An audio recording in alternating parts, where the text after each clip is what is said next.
Cricket की दुनिया यानी गेम ऑफ क्रिकेट में आपका स्वागत है।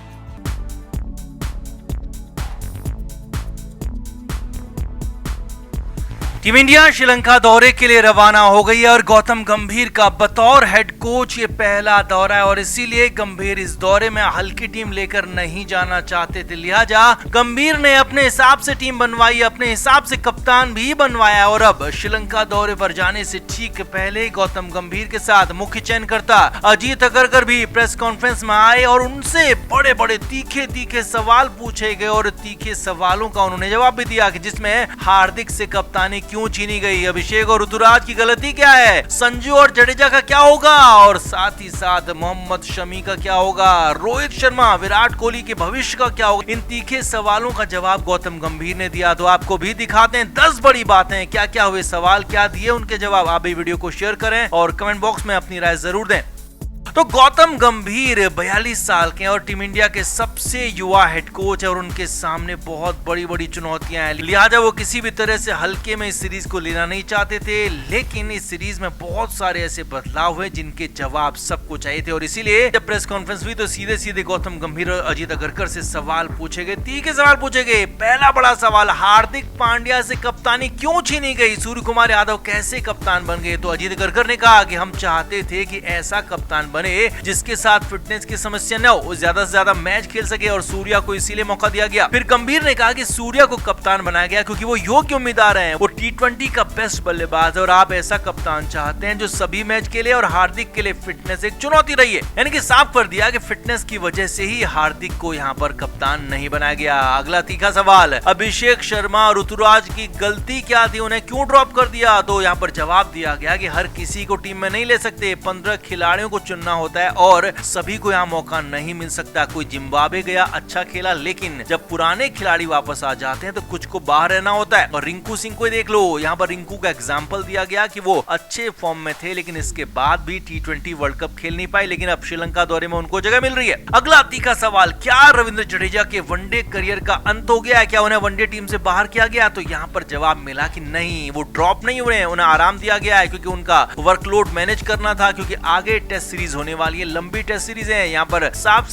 कहा गया कि अक्षर पटेल और जडेजा में से टीम में एक को ही खेलना था और इसीलिए इन 3 मैचों में जडेजा को बाहर रखा गया, यानी कि जड्डू का वनडे करियर अभी खत्म हुआ नहीं है। शुभमन गिल को वनडे और टी20 में उपकप्तान क्यों बना दिया गया जबकि कई और दावेदार थे। तो यहाँ पर जवाब दिया कि वो 3 फॉर्मेट खिलाड़ी है। जी हाँ, साफ कहा गया कि शुभमन गिल तीनों ही फॉर्मेट में खेलते हैं और उन्होंने लीडरशिप के अच्छे गुण दिखाए हैं। वो सूर्य कुमार यादव और रोहित शर्मा से सीखकर आगे बढ़ सकते हैं। गंभीर ने कहा कि रोहित के यहाँ पर होने से हमें लीडरशिप में हमें कोई दिक्कत नहीं है और रोहित इन नए खिलाड़ियों को बतौर कप्तान तैयार कर सकते हैं। अगला तीखा सवाल, जसप्रीत बुमराह का क्या वो चोटिले हैं, वो क्यों नहीं खेल रहे हैं, उन्हें क्यों आराम दिया गया, वो अकेले खिलाड़ी हैं जिन्हें आराम दिया गया। तो यहाँ पर गौतम गंभीर ने कहा कि जसप्रीत बुमराह हमारे लिए बेहद जरूरी है और उनके वर्कलोड का मैनेजमेंट करना भी हमारे लिए जरूरी है। गंभीर ने कहा कि बल्लेबाजों का मामला अलग है लेकिन गेंदबाजों का वर्कलोड ज्यादा मैनेज करना होता है, इसीलिए बुमराह को यहाँ आराम दिया गया। फिर सवाल विराट कोहली और रोहित शर्मा को लेकर भी आया। तो यहाँ पर गौतम गंभीर ने कहा कि रोहित शर्मा, विराट कोहली, इन दोनों में बहुत सारी क्रिकेट बची और दोनों फिट रहे तो उम्मीद है कि 2027 का वर्ल्ड कप खेलेंगे। जी हाँ, ये बहुत बड़ी बात यहाँ पर गंभीर ने कह दी कि दोनों खिलाड़ी रोहित और विराट 2027 का वनडे वर्ल्ड कप खेलेंगे और लेकिन उससे पहले चैंपियंस ट्रॉफी है उसे जीतेंगे और उम्मीद है कि हम अगला विश्व कप भी जीतेंगे। यहाँ पर एक और सवाल पूछा गया विराट कोहली को लेकर, विराट से कैसे रिश्ते हैं, क्या विराट के साथ आप ड्रेसिंग रूम शेयर कर पाएंगे। तो गौतम गंभीर ने कहा कि विराट कोहली के साथ उनका रिश्ता टीआरपी के लिए नहीं है, हम दोनों भारत का प्रतिनिधित्व कर रहे हैं और हम दोनों 140 करोड़ भारतीयों के लिए खेलेंगे। मैदान के बाहर भी हमारे रिश्ते बेहतरीन रहे हैं लेकिन यहाँ पर ये सब कुछ जनता के लिए नहीं है, टीआरपी के लिए नहीं है। मेरी बहुत बातचीत हुई है विराट कोहली से और उनसे अच्छे रिश्ते हैं और आगे भी अच्छे रिश्ते रहेंगे क्योंकि वो एक वर्ल्ड क्लास खिलाड़ी है और उम्मीद है कि वो ऐसे ही बने रहेंगे।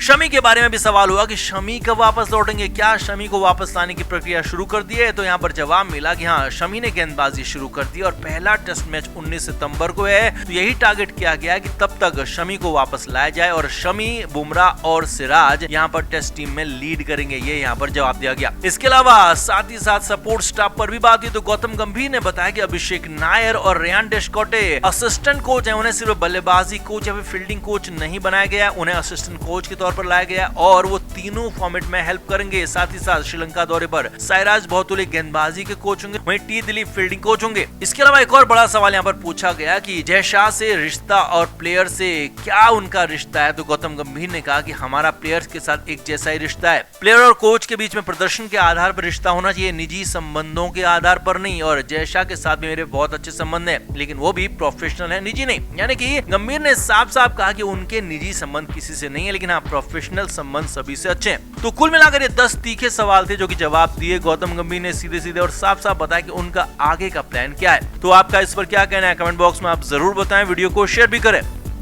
तो champions trophy one day tournament Pakistan में होना था, मगर भारत ने इसे पाकिस्तान के हाथ से छीन लिया है। भले ही आईसीसी ये फैसला करता है और आईसीसी की मीटिंग के बाद ही तय किया गया कि अब पाकिस्तान में चैंपियंस ट्रॉफी नहीं होगी, लेकिन इसमें पूरा दखल भारत का है, बीसीसीआई का है। असल में बीसीसीआई तो लंबे समय से कहता रहा है कि वो भारत सरकार की मर्जी के बगैर पाकिस्तान अपनी टीम और खिलाड़ियों को नहीं भेजेगा और पाकिस्तान जाने का फैसला तय नहीं है। यानी कि एक तरह से बीसीसीआई पाकिस्तान जाने से इनकार ही करता रहा है, साहब कभी भी कहा नहीं है। लेकिन अब खबर है कि T20 वर्ल्ड कप जीतने के बाद भारत के कुछ बड़े दिग्गज खिलाड़ियों ने भी पाकिस्तान नहीं जाने की बात कही थी, क्योंकि अब चैंपियंस ट्रॉफी सिर्फ 6 महीने बाद ही होनी है। तो कई खिलाड़ी अगर पाकिस्तान जाने से इनकार करते हैं तो सेकंड स्ट्रिंग टीम भेजनी पड़ती और उसमें मुश्किल ये होती कि भारत को दिक्कतें हो सकती थी। और इससे भी बड़ी बात, दूसरी ओर पाकिस्तान ने कहा था कि अगर भारतीय टीम नहीं आती है, भारत अपनी टीम पाकिस्तान नहीं भेजता है तो ना भेजे, हमें कोई फर्क नहीं पड़ता है,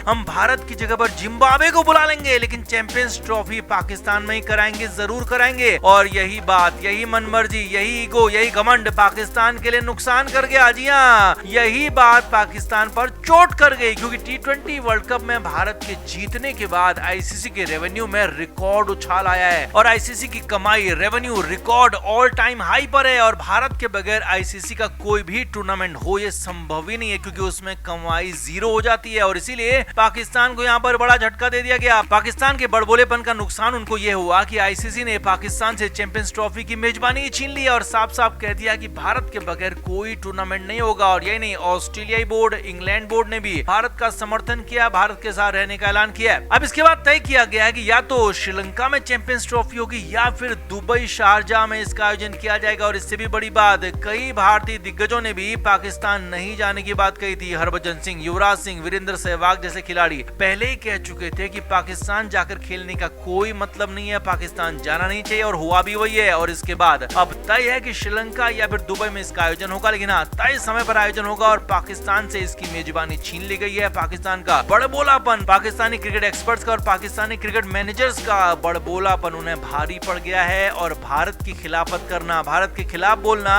उनसे टूर्नामेंट की मेजबानी छीनकर उनको नुकसान उठाना पड़ा है। तो कुल मिलाकर पाकिस्तान को बड़ा झटका लगा है। भारत के इनकार के बाद फाइनली चैंपियंस ट्रॉफी पाकिस्तान से छीनी गई है। तो आपका इस पर क्या कहना है कमेंट बॉक्स में आप जरूर बताएं, वीडियो को शेयर भी करें।